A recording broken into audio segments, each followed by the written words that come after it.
Hai, Assalamualaikum. Halo guys, saya akan bercerita tentang calon pengantin ya.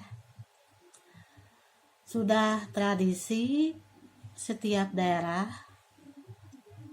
kalau menjelang pernikahan ya, itu kan mengadakan acara pengajian syukuran selamatan agar pernikahan pada waktunya itu lancar dan selamat ya, sukses gitu ya. Nah, tapi saya tidak membicarakan hal itu. Saya berbicara tentang pengalaman saya ya. Dulu saya sering gagal ya. Udah mengalami tunangan 2 kali. Itu memang sih yang namanya jodoh itu misteri ya. Allah yang ngatur gitu. Walaupun kita punya calon, ada pacar gitu, itu jangan terlalu ambisius gitu ya. Jangan terlalu berharap bahwa kita ini yakin berjodoh sama si A atau sama si B gitu. Tapi tetap kita jalani aja hubungan, tapi walaupun kita nggak tahu berjodoh atau tidak pun ya dengan si A atau dengan si B. Nah, ini yang pengalaman saya jelasin kepada guys semua. Kenapa saya dulu mengalami gagal ya, mengalami gagal 2 kali ya untuk menikah itu. Gitu. Padahal cincin udah pesen gitu, malah gagal sama si A. Ya mungkin kendalanya ya itulah namanya jodoh ya. Di antara kami udah nggak ada komunikasi, mungkin dia udah hatinya udah berubah buat yang lain, ya udah saya juga sama gitu. Nah itu udah kontak batin lah. Gak lama dengan si A langsung saya dijodohin sama si B ya, sama orang tua terutama mama aku. Malu ya, tunangan udah digelar, rencana mau digelar, cincin udah pesen itu toko emasnya gak jadi. Nah, saya dengan si B pelaksanaan pertunangan itu lancar ya, jadi ya masih B. Nah itu cuma sayangnya saya tunangan sama si B itu bukan pilihan saya, itu pilihan orang tua ya. Nah, saya jalani aja lah, baru putus sama si A lalu saya dilamar akan terus menikah, rencana menikah dengan si B gitu ya, jalani aja lah gitu. Dah soalnya yang jodoh sih kepengennya sih keinginan kita ya, tapi ya, orang tua kan beda, kita nolak dosa juga. Nah itu udahlah jalani aja. Nah, makanya saya jalani tunangan tanggal 25 ya, bukan, tanggal 12 Oktober kalau nggak salah ya, di tahun 1995. Nah itu ya, satu tunangan sama si B ya. Si B itu baru lulus, dia sarjana sosial ya, udah diangkat jadi PNS ya.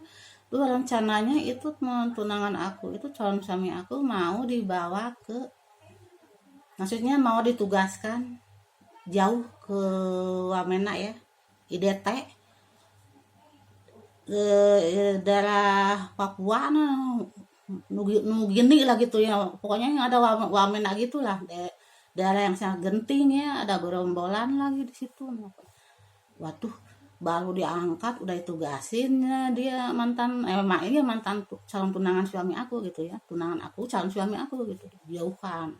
Nah itu, tapi kendalanya saya nggak jadi sama si B, nggak jadi gagal nikah itu bukan karena tidak mengadakan syukuran, bukan itu. Mungkin bukan jodoh, entah mungkin karena saya mengatakan sesuatu yang tidak baik gitu ya. Soalnya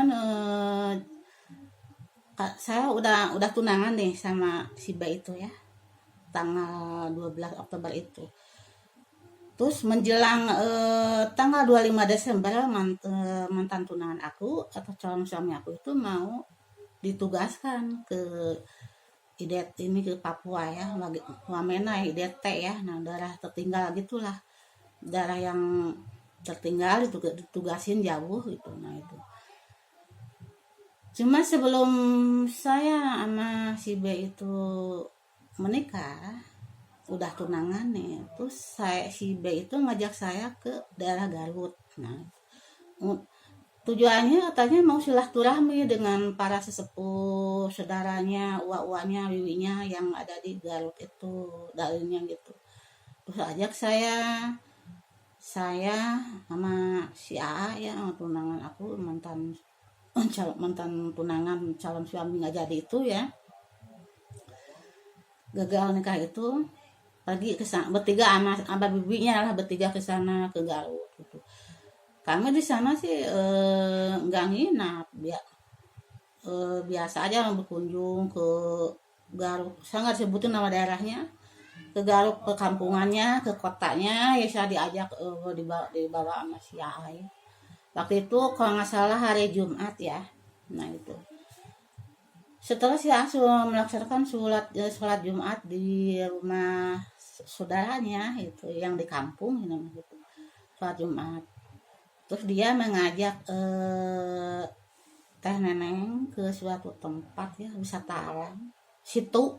Nah kebetulan situ itu danau kecil ya, situ itu lokasinya sangat dekat dengan ya di kampung, ada di kampung, sangat dekat dengan rumah saudaranya si A gitu. Dan Neng diajak sama si A ke situ namanya situ apa ya, nggak disebutin ya. Yang saya herankan waktu diajak sama si A, terus kami berdua ngobrol di situ, di lingkungan situ, kok cuma kami berdua aja yang ada gitu, nggak ada orang lain gitu. Padahal itu siang ya, nggak ada, hari Jumat itu nggak ada orang lain, begitu sunyi sepi itu situ ya, hanya kami berdua yang ada di situ ya gitu. Dilihat pemandangannya memang indah alamnya ya gitu, cuma saya memandangi air situ itu masa merinding gitu ya, pengennya pulang gitu, nggak lama-lama kami berdiam di situ gitu. Saya waktu ngobrol sama si A ngalir ngidul di depan pinggiran situ gitu ya, ngobrol ngalir ngidul. Si A ngajak ngobrol saya ngalir ngidul, padahal batin saya ini merasa nggak nyaman gitu ya, karena saya merasa ada sesuatu yang tak kasat mata itu, seperti ada yang ngawasin kami gitu ya. Teneng ini merasakan ada sesuatu yang lain sedang diawasi gitu. Nah kalau kami lagi ngobrol sama si A, Teneng lagi ngobrol sama si A itu merasa sedang diawasi, cuma ini si A nggak peka ya, mungkin nggak paham atau gimana. Kok saya diajak, saya ngomong spontan nggak enak gitu, soalnya di depan situ gitu ya, dan situ yang saya liatin itu sangat membuat batin saya tuh merinding gitu, entah pokoknya nggak nyaman lah gitu, pengen pulang. Terus karena si A-nya yang ngajak ngobrol nggak peka atau tidak paham mungkin ya, akhirnya saya ngomong pelan-pelan sama dia, kita teh baru tunangan, tidak baik kita ini berduaan ngobrol di depan situ gitu, di alam gini berdua gitu, nantinya kata orang tua kan tidak baik. Pamalih kalau kita baru tunangan terus langsung jalan-jalan ke tempat wisata alam itu tidak baik, katanya tidak akan lama, maksudnya kita nggak akan jadi menikah nantinya, suka ada kendala nggak jadi nikah lah gimana. Si Amal orangnya mungkin berpendidikan tinggi, orang kuliahan kali ya, tidak percaya kayak gituan gitu. Jangan percaya, bohong itu mitos gitu. Padahal Teneng sebenarnya ngomong gitu teh biar dia teh paham, ngerti bahwa saya masa nggak nyaman berada di situ gitu, berada di lokasi situ mau ngobrol sama si A berdua, nah soalnya nggak ada orang lain, sumpah nggak, sepi banget, sunyi banget gitu. Waktu saya diajak ngobrol siapa si A juga, masakan ada sesuatu yang lain memandangi kami gitu. Cuma si A entah merasakan ada apa nggak tahu ya, saya juga nggak tahu yang itu. Saya udah ngomong ayo pulang yuk, jangan lama di sini tidak baik, lagi yang kita baru tunangan, nanti nggak jadi gimana. Nah, jadi saya ngomong gitu langsung ke si A gitu. Kata siapa, jangan percaya gitu. Ayo pulang soalnya akhirnya saya pulang aja sama si A ya, nggak lama gitu, nggak nyampe setengah jam lah bermain di situ, soalnya masa nggak nyaman gitu. Soalnya seperti ada sesuatu yang lain mengawasin gitu, tapi tidak terlihat gitu. Saya yang merasakan, tapi si A nggak tahu ya. Nah itu. Nah setelah pulang dari situ nggak lama dari Garut kami pulang ke Bandung ya, ke Bandung pulang. Nah, begitu udah waktunya si A ditugasin tanggal 25 ya, saya ngantar si A sama orang tua ke bandara ya, itu ngantar si A mau pergi ke Wamena, ke daerah Nugini gitu lah ya, daerah IDT, mau ke Ilianja, pokoknya Wamena gitulah, Nugini gitu. Nah mau ditugasin di sana dia itu. Nah terus bla bla bla, dalam hitungan hari 2 hari 3 hari baru ada kabar sih ya, udah pergi teh ya, ada kabar, kirim surat gitu seperti biasa aja, kirim surat apa kabar gitu ya. Baru aja 6 bulan kami kirim kabarnya, main gunakan surat kan ya. Terus surat yang kedua itu si A menyatakan bahwa tugas sebenarnya yang tadinya dijanjikan hanya 2 tahun ya, ternyata 10 tahun. Nah padahal rencananya setelah tunangan si A tugasin ke Wamena, dan entar setelah tugas di 2 tahun di Wamena akan kembali ke kota Bandung untuk rencana menikah dengan saya. Ternyata gagal, nggak jadi, karena tugasnya lama 10 tahun katanya gitu, bahwa ditugaskan di Wamena itu bukan 2 tahun tapi 10 tahun. Akhirnya si Ateh ngasih surat bagaimana minta keputusan dari Teh Neng langsung ya, Teh Neng mah ya terserah dia gitu. Tapi untungnya dalam surat itu kan, nah kalau Neng harus menunggu AA yang sampai 10 tahun atau Neng sanggup datang ikut dia ke sana, yang ngapain ikut dia, nikah juga belum gitu ya. Coba kalau seandainya udah nikah gitu kan, baru tunangan gitu. Coba kalau seandainya kalau tahu ditugaskan 10 tahun, sepertinya nggak langsung tunangan, langsung aja lah nikah gitu, nikah resmi. Dia enak ditinggal bertahun-tahun juga, tiap bulan ngalir kan gitu, dan dari dia nakah gitu, walaupun dia saya nggak ikut di suami juga gitu. Baru tunangan udah ditugasin, baru tinggal 6 bulan dia menyatakan bahwa tugasnya 10 tahun, pulangnya lama, gimana keputusan Teh Neng, kata si AA ya saya mah terserah sih sama yang di atas. Dan lagian waktu itu saya mah ya gimana ya, mungkin pada awalnya memang itu mah bukan keinginan saya gitu, itu mah orang tua yang jodohin ya si A gitu sih. Dan lagian sebelum pulang ke Bandung juga dari Garut juga selentingan saya mendengar obrolan dari saudaranya si A. Nah begitu dong, nah kalau patah hati sama cewek gantinya cewek, nah, kedengaran sama saya. Nah, oh berarti si Am dijodohin sama saya karena dia baru patah hati ya. Terus Teh Neng baru putus sama si A, dia patah, si B patah, si B aja yang lagi patah hati sama mantannya. Nah makanya mamanya, sahabat mamanya sahabat mama saya, mungkin berbesanan lah gitu. Nah udahlah si Neng sama anak-anak dia dijodohin aja lah gitu. Ya Teh Neng ya baru putus sama si A, ya udahlah jadiin, ada lagian nyari ya baik-baik juga nggak mudah gitu, lagian saya nggak malas untuk pacaran gitu lagian. Ternyata sih yang dia rencana tuh Allah itu tidak sesuai harapan ya.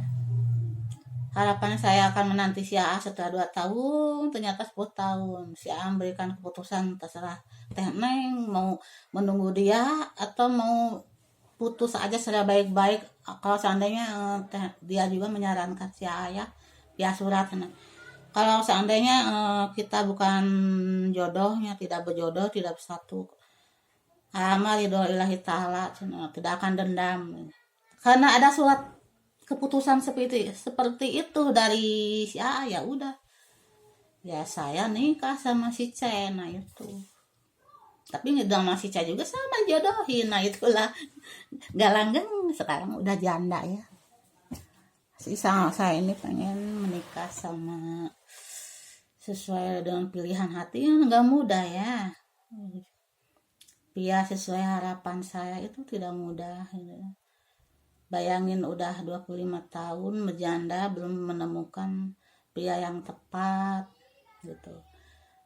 Udah tunangan gagal menikah karena mungkin bukan jodoh, entah karena saya mengucapkan suatu pamali gitu.